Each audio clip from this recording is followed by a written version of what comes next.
The Waydoo Flyer One EPP board has become a popular option for efoiling, primarily due to its lower purchase price compared to other brands, but it has quickly gained a reputation for quality as well. The board is advertised with a max rider weight capacity of 220 pounds, but since I'm tipping the scales at 265, I thought I wouldn't be able to use the board, but I was wrong. In this video, I'll be giving a review of my experience riding the Waydoo Flyer One Plus, why I like it, and share some of the ways I'm able to maximize my riding experience as a bigger rider. Everything comes in a nice carrying case equipped with wheels and two handles to make it easy to transport. The board itself comes without any bag, so I had to purchase that separately, and it's a nice carrying bag to keep it protected and make it easier to transport as well. The thing I like about this setup is that there are no wires. The battery easily plugs into the mast, the wings tighten down with 4 bolts, and then it's ready to go.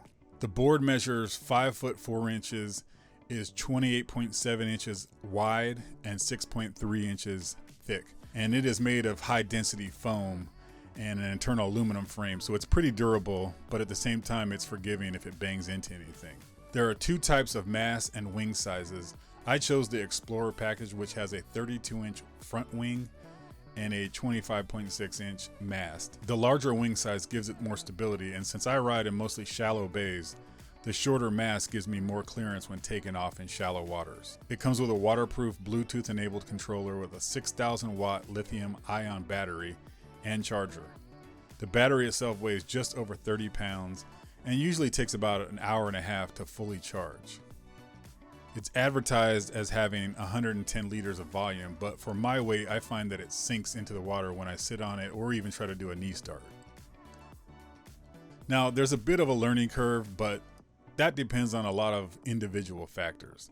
The cool thing about this board and efoiling in general, I think, is that it can be done at your own pace and you don't get exhausted as you would with surfing or wing foiling. So what I notice is that reaching a speed of around 9 to 10 miles an hour is when I begin to feel the board lifting out of the water.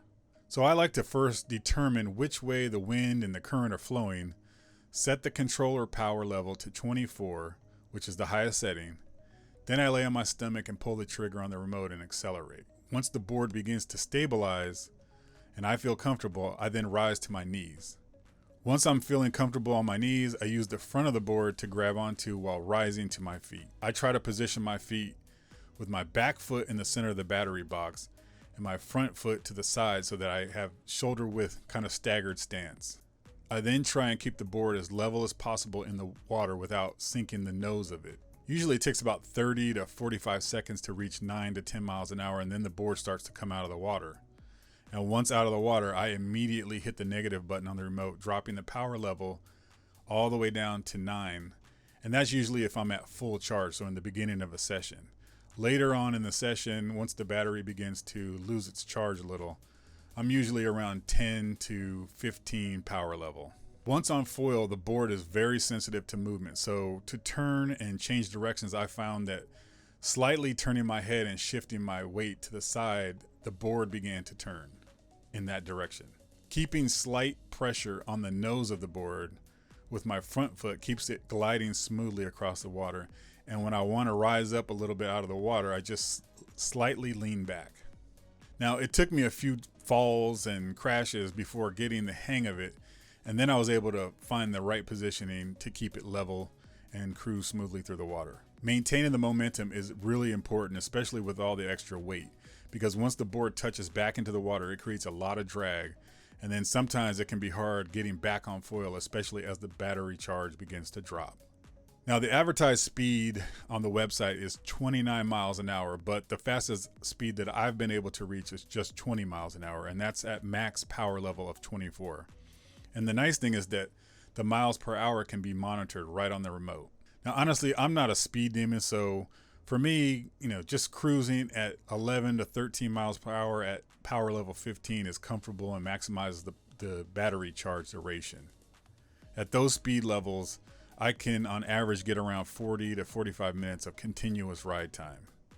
Now, that ride time is affected by the number of starts and stops, due to crashes. And in the beginning, the ride time was right around 30 to 35 minutes.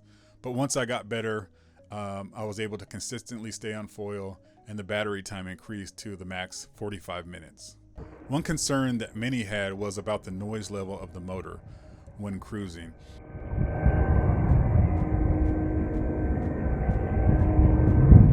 You can definitely hear the buzz of the motor, but in my opinion, it's not something that's irritating at all. And from a distance, you can really barely even hear it. So after riding a few sessions, I discovered a few things about the Waydoo eFoil and just eFoiling in general. Number one, be mindful of objects in murky water and riding in shallow water. I decided to cruise close to the shore one time and ultimately ended up hitting an old cement block that was submerged from an old pier, and I didn't see it. Obviously the water was murky, I couldn't see it, and hit the cement block and immediately was thrown off the board. Now luckily I wasn't injured, and the only damage to the board was just a bent front wing bolt, but that's just something to think about. Be sure to stay away from seaweed or grassy areas in lakes, because the grass will get stuck in the prop and shut the motor down immediately. Transporting the accessory case can be easy on flat, hard surfaces, but in the sand, it's a different story. It can be a little difficult. The best method that I found was to assemble the board in the parking lot and use a cart to transport the board all the way down to the beach and through the sand. If you want to film yourself while riding, the Waydoo board has a camera mounting plate that's attached to the front of the board for things like action cameras like GoPro. I use the Insta360 camera with the invisible selfie stick, and it has a wrist strap that I just attach to my free hand, and I think that works great to maximize the amount of shot angles, while you're riding. So hopefully this review of the Waydoo Flyer One Plus has been helpful for anybody over 220 pounds that's interested in purchasing one of these cool boards.